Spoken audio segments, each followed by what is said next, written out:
Era una heladísima noche de enero. Afuera, una fuerte tormenta azotaba con brutalidad el viejo techo de teja de la casa de los abuelos. Cuando, de pronto, pisadas fuertes, pesadas y lentas empezaron a escuchar arriba de nosotras. Lupita, mi hermanita de solo 1 año y medio, despertó y comenzó a llorar desesperadamente, sin explicación, mientras yo inútilmente intentaba calmarla con arrullos y con un poco de leche tibia. Sorpresivamente, escuché un fuerte golpe en el patio trasero de la casa, como si algo pesado, muy pesado, hubiera caído en el lugar. El sonido de pasos en el techo cesó. Entreabrí la cortina un poco solamente, pero lo suficiente para poder ver hacia afuera, sin que del exterior pudiera notar mi presencia. Puse atención al grandísimo jardín, exageradamente cuidado por la abuela. Al fondo, entre unos viejos árboles de mezquite, pude ver algo moverse bruscamente. Centré mi mirada en eso, pero justo cuando creí apreciar una silueta difuminada, perdida entre la negrura de la noche, agazapada en el jardín, la luz en toda la casa se apagó. Las lámparas que iluminaban el exterior también. Absolutamente todo se quedó a oscuras. El llanto de mi hermana subió de intensidad. Ya ni siquiera parecía llorar. Se apreciaban solo gritos de desesperación, de dolor, como si alguien estuviera golpeándola. Me preocupé mucho. Pensé en ese momento que algún insecto pudiera haberle picado. A mis 13 años, me había quedado como responsable de su cuidado. Y, ante la necesidad de lucir como una chica preadolescente independiente, estaba forzada a ejecutar esa tarea lo mejor posible. Así que, a pesar del intenso miedo que sentía en el momento, me armé de valor y bajé cuidadosamente entre la oscuridad, lo más rápido que pude, a la cocina. Sabía que mi abuela guardaba siempre velas en el cajón superior de un viejo trinchador. Las encontré y rápidamente tomé un par. Cuando estaba por prenderlas, escuché de nuevo los pasos que había oído en el techo de la casa. Ahora en el jardín, subiendo rápidamente por la pared trasera para rodear la casa y posicionarse justo en la zona en donde se ubicaba la habitación en donde lloraba mi hermana. Escuché el sonido de cristales romperse y corrí rápidamente por la escalera y el llanto de mi hermana cesó repentinamente. Y un grito espectral inundó toda la casa. Cuando llegué a la habitación, mi hermana estaba tirada en el suelo, entre un montón de vidrios rotos a la orilla de la ventana, inconsciente y con una herida abierta y llena de sangre en su frente. Los sonidos de pasos se siguieron escuchando por la pared. Saqué mi cabeza a través de la ventana, ahora ya rota a causa de aquello que había entrado antes, y pude ver algo que hasta la fecha no creo posible. Iluminada por los relámpagos que acompañaban la tormenta, colgada de la ventana de una de las otras habitaciones, la imagen de una mujer, vieja, muy vieja, con el cabello largo y blanco, viendo directamente hacia mí. Esta mujer no tenía piernas. Se veía solo su torso colgando mientras se sostenía con los brazos cubiertas solo por un sucio y andrajoso camisón blanco. De pronto, las luces de un auto aparecieron en el camino que llevaba a la entrada de la casa. Esa cosa emitió nuevamente un perturbador chillido y hábilmente, apoyada solo en sus brazos, escaló hasta el techo. A continuación, un fuerte sonido, como el que hacen los pájaros antes de emprender el vuelo, se escuchó. Enseguida, sorpresivamente se encendieron todas las luces. Mientras levantaba a mi hermana del suelo, Mi mamá entró corriendo a la habitación, muy asustada, preguntando a gritos qué había pasado. Me arrebató mi hermana de los brazos y en ese momento yo me derrumbé. Caí al suelo, hincada y llorando a pulmón abierto, muy agitada. Mis abuelitos entraron enseguida. El abuelo me tomó entre sus brazos y me sacó cargada de la habitación, mientras mi abuela se quedó con mi mamá, tranquilizándola. El abuelo me llevó a la cocina y me sentó en el comedor. Puso después a calentar algo de leche. Mientras tanto yo seguía sin poder hablar. El llanto era tal que no me dejaba hacerlo. Me asfixiaba. Hacía que mi respiración se agitara.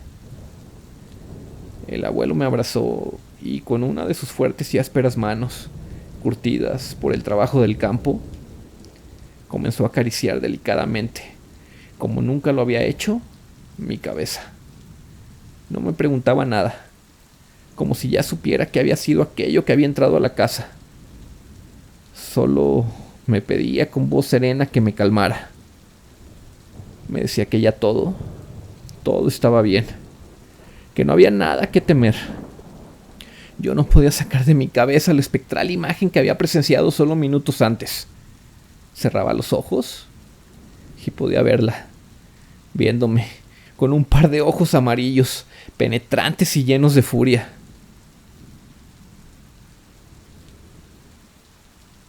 Previamente, esa noche me habían dejado sola, al cuidado de mi hermana, solo por espacio de unos 20 minutos.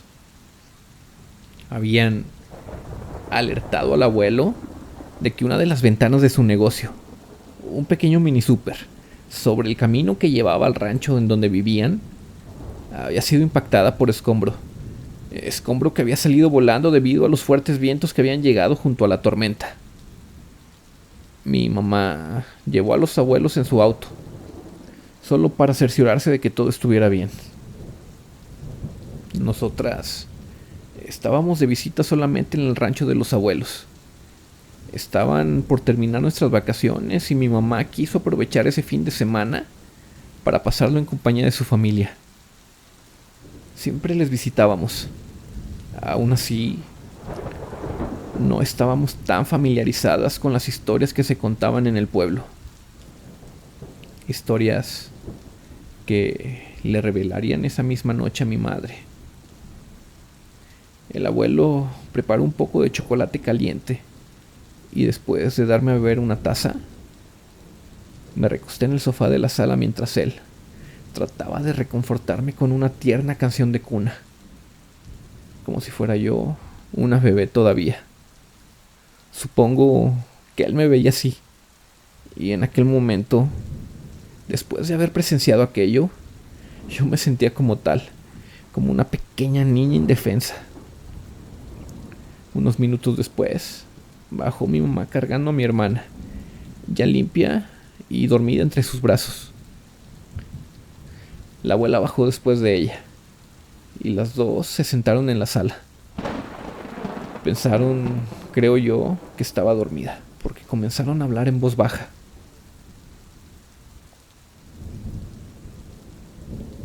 Fue la bruja del monte, dijo mi abuelo. Tenía mucho que no bajaba al pueblo. Años, creo yo.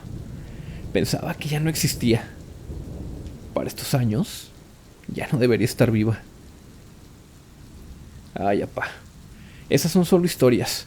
Cuentos nada más para espantar a los niños, le contestó mi mamá, riéndose, como burlándose de las creencias del abuelo. Tu papá ya se topó con ella, le interrumpió la abuela. Un día que salió de cacería con don Herminio. Sí, la vimos. Nos quiso atacar. Dice don Herminio que nos quería quitar el venado al que le habíamos disparado, continuó mi abuelo. Cuando lo íbamos a recoger, un pajarote negro pasó volando justo a nuestras narices. Grandote, tan grande que con sus patas pudo levantar aquel venado moribundo. Don Herminio rápidamente sacó su rifle y le tiró 2 disparos, Pensamos que era un águila, pero cuando cayó, a unos 80 metros de nosotros, se escuchó el golpe muy pesado. Nos acercamos corriendo y mientras un cavernoso chillido se escuchaba, vimos como algo, un bulto, que ya no lucía más como un ave, se subió entre los árboles, solo jalándose con los brazos, columpiándose como un mono. Se perdió entre las ramas, pero no dejamos de escucharla. Gritaba, no de dolor, sino como de rabia. Dejó el venado, pero le faltaba una gran parte de su estómago, como si un animal muy grande le hubiera pegado una mordida antes de dejarlo ahí tirado. Tu papá lo trajo, mija, esa misma noche para cocinarlo. Pero cuando llegaron aquí, la carne ya no servía. Ya venía toda llena de gusanos, podrida, echada a perder. No sirvió nada. Parecía que aquel venado llevaba muerto ya días. La pudredumbre corría de la mordida que dice tu papá hacia el resto del cuerpo. Lo terminamos tirando allá abajo, por donde pase el arroyo, con la esperanza de que los animales carroñeros se lo comieran. Y ahí estuvo días, más de 2 semanas, y ningún animal se acercó, ni coyotes ni zopilotes. Tu papá terminó haciendo un gran agujero en la tierra junto a don Herminio para enterrarlo, porque la peste crecía más y más conforme pasaban los días. Se volvió insoportable, dijo la abuela. Fue esa mendiga bruja. Nos lo quería quitar y como no la dejamos, algo le hizo para que se pudriera, dijo el abuelo mientras se ponía de pie y tomaba su viejo rifle de arriba del trinchador. Ahora se debió haber acercado por Lupita. Está chiquita y no la has bautizado. Lo bueno fue que no las hemos quitado. Por eso no pudo permanecer dentro de la casa seguramente. Continuó el abuelo y en ese momento entreabrí los ojos para verlo señalar con su dedo índice una cruz de madera, muy vieja y llena de polvo, que se encontraba encima de la puerta de la entrada. Al otro día me percaté de que cada una de las ventanas y puertas de la casa tenía en la parte superior una cruz similar. Algunas eran de palma, otras incluso solo estaban pintadas con un tipo de gis color blanco. Ahora sí que venga, aquí la voy a estar esperando, terminó el abuelo mientras se sentaba en su mecedora, sosteniendo con una de sus manos aquel gran rifle, imponiendo su autoridad. Esa noche terminé quedándome dormida en el sofá. Desperté hasta la mañana siguiente, ya en la cama que compartía con mi hermana y mi mamá, en la que había sido su habitación cuando aún vivía con los abuelos. Esa misma mañana volvimos a nuestra casa, a la ciudad, lejos de eso, lejos de aquella criatura, la que nos atacó esa noche. Pasaron muchos años antes de que pudiera contarle a mi madre lo que llegué a ver en aquella ocasión.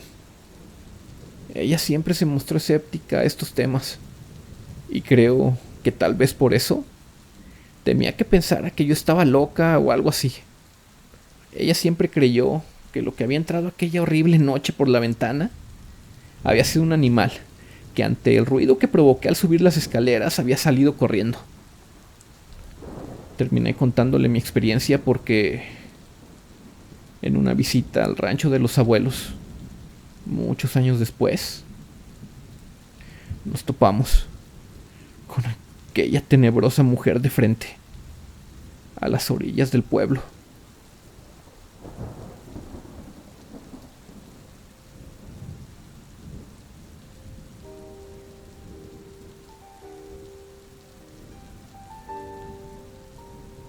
Este relato, queridos amigos, es producto de una serie de correos que hemos recibido esta semana. Una historia que, además de aterradora, es muy interesante. Sean pacientes y esperen nuestro próximo video. En él continuará esta aterradora historia. Y si te gusta nuestro contenido, te invitamos a suscribirte a nuestro canal. No olvides activar la campanita de notificaciones para que no te pierdas ninguna de nuestras publicaciones. Recuerda que nos puedes encontrar también en Spotify, Instagram y Facebook. Como siempre, estamos en contacto por nuestras redes sociales. Los links los puedes encontrar en la descripción. Les recuerdo que pueden compartir con nosotros sus experiencias. Y como siempre, les doy las gracias por seguirnos y compartir nuestro contenido. Les deseo de corazón una excelente semana y una aterradora noche. Esto que escuchaste fue Desde las Sombras.